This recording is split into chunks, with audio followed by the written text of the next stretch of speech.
오늘도 지친 몸을 이끌고 새벽을 깨우신 여러분 한 사람 한 사람을 주님의 이름으로 위로하고 축복합니다.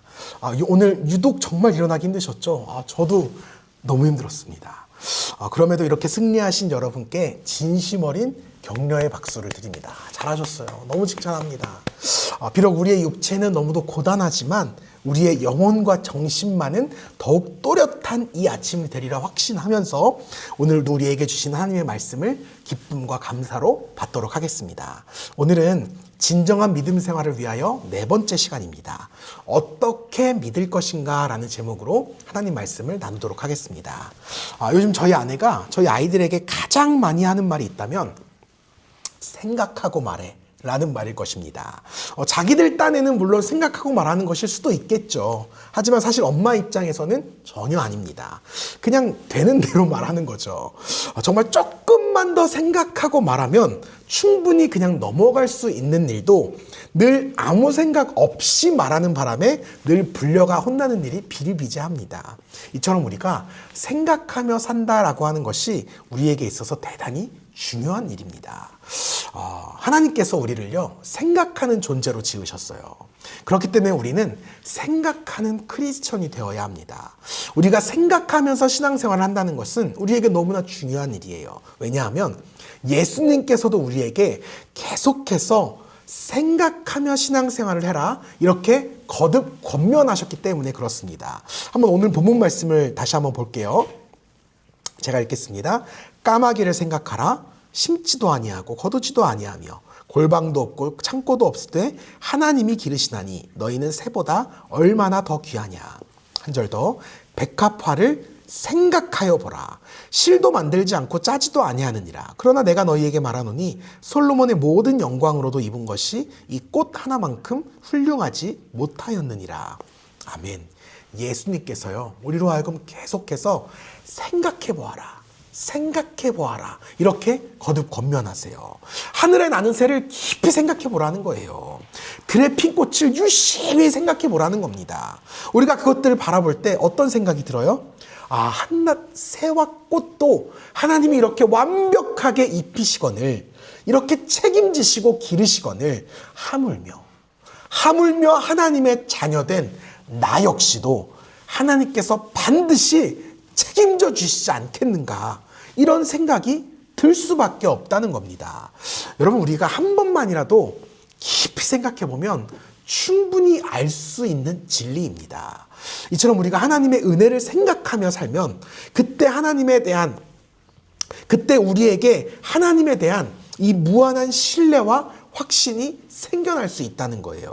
우리가 조금만이라도 생각하면서 신앙생활을 하면 우리의 삶 가운데 의외로 굉장히 많은 부분에 있어 불필요한 걱정, 근심, 불안을 덜어내게 된다는 것입니다. 이처럼 진정한 믿음 생활은 반드시 생각을 동반합니다. 생각하지 않는 신앙은 맹신이 될 뿐이에요. 그리고 그 맹신은 결국 우리의 삶 전체를 파멸시키고 맙니다. 그러므로 우리가 보다 바르고 성숙한 믿음 생활을 해나가기 위해서는 반드시 우리는 생각하는 신앙생활을 행해야 합니다. 생각하면서 찬양해야 되고요.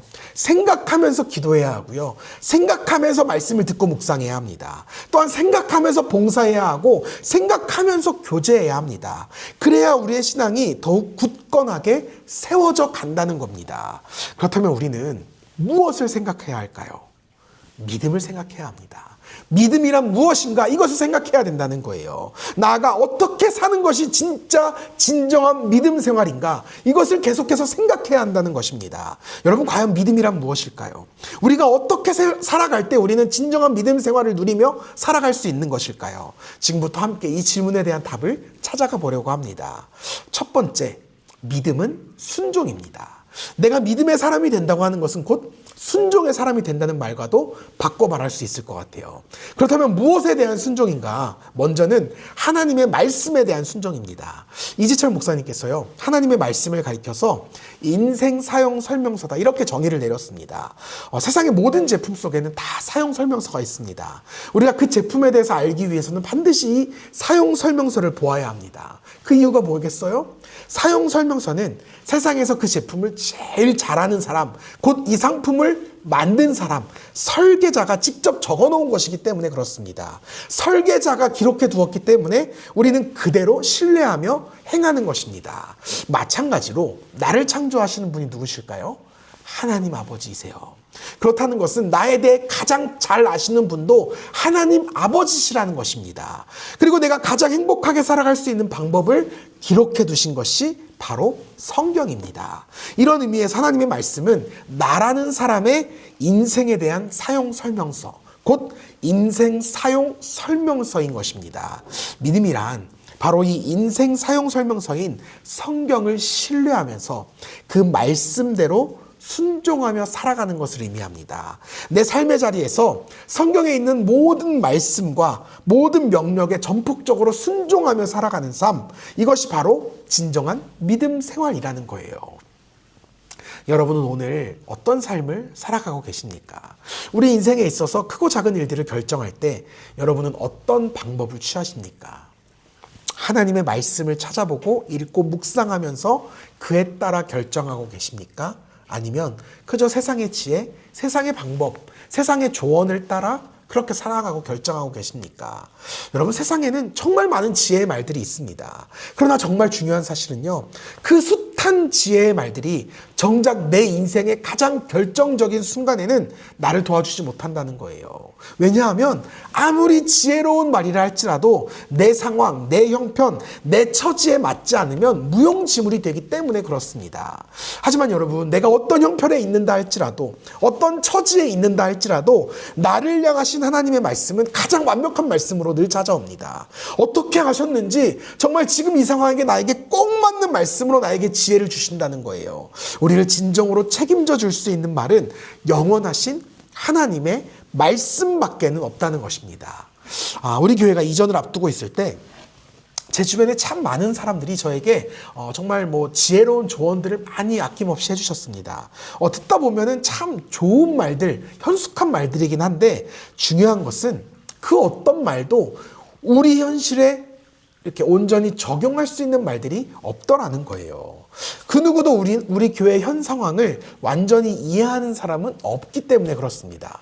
그러던 어느 날 제가 저희 교회 그 성경 일독 프로그램에 맞춰서 성경을 읽고 있는데 그때 문득 제 눈에 들어온 한 구절의 말씀이 있었어요. 그는 너희보다 먼저 그 길을 가시며 장막칠 곳을 찾으시고 밤에는 불로 낮에는 구름으로 너희가 갈 길을 지시하신 자이시니라. 아멘. 저는 정말로 이 말씀을 읽으면서 제 눈을 의심할 수밖에 없었어요. 하나님께서 저의 상황을 너무 분명하게 아시고 저에게 딱 필요한 말씀을 허락하신 거예요. 하나님께서 이미 먼저 가서 우리의 장막칠 곳을 찾으시고 계시다는 거예요. 아니, 찾으셨다는 거예요. 그리고 이제 그 길을 지시하신다는 메시지를 저에게 주신 거예요. 그래서 그 즉시 저는 말씀에 순종해서 거리로 나갔습니다. 그리고 바로 그날 하나님께서는 저에게 이곳 빌러브드 라운지를 보여주시고 허락해 주셨습니다. 여러분, 저는 정말 확신해요. 제가 그때 그 순간 그 즉시 하나님의 말씀 앞에 순종했기 때문에 이곳을 발견하고 허락받을 수 있었음을 확신합니다. 이처럼 여러분, 믿음은 순종입니다.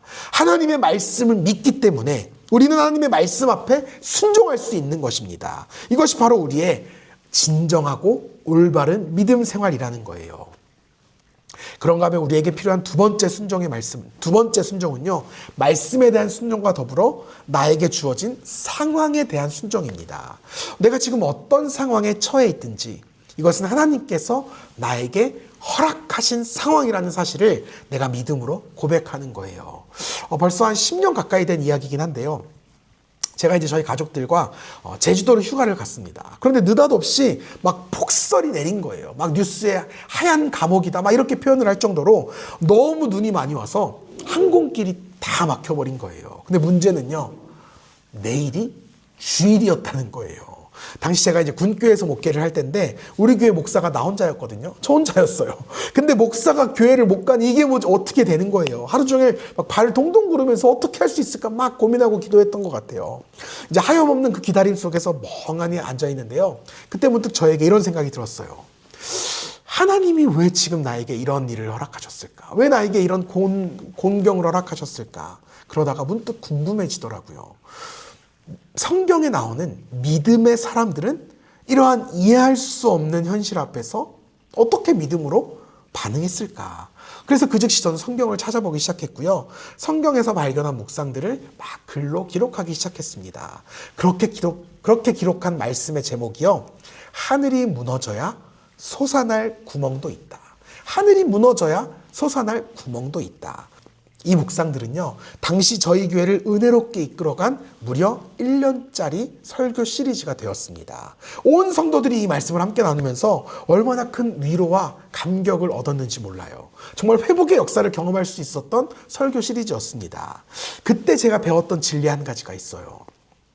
우리 인생이 내 마음대로 되지 않는 데에는 하나님께서 자신의 계획을 우리의 삶 속에 개입하시기 위함이라는 사실을 깨닫게 된 거예요. 우리 인생의 때로는 폭설이 내리고 안개가 끼고 비행기가 뜨지 않는 순간들이 찾아옵니다. 도무지 이해할 수 없는 고난과 역경들이 찾아올 때가 있어요. 하지만 그 모든 순간순간마다 반드시 임하시는 하나님의 은혜가 분명히 있다는 사실을 우리가 인정하고 믿음으로 고백해야 합니다. 그렇기에 그럼에도 불구하고 내 삶의 모든 순간순간을 은혜로 받아들이는 것, 감사로 받아들이는 것, 이것이 진정한 믿음 생활이라는 거예요. 바라기는 저와 여러분 모두가 하나님의 말씀에 순종하고 주어진 상황에 순종하는 보다 성숙한 크리스천으로 거듭날 수 있기를 주님의 이름으로 축복합니다. 이제 그 첫 번째를 나눴는데 시간이 많이 가버렸죠. 더하면 목요일 새벽인데 시험에 빠지실 것 같아요. 내일 안 나오실 것 같아서 오늘은 여기까지만 하겠습니다. 나머지 내용은 내일 이어서 할게요. 오늘 하루 여러분들 주내 평안하시고요. 은혜롭고 감사한 하루 보내시기를 주님의 이름으로 축복합니다.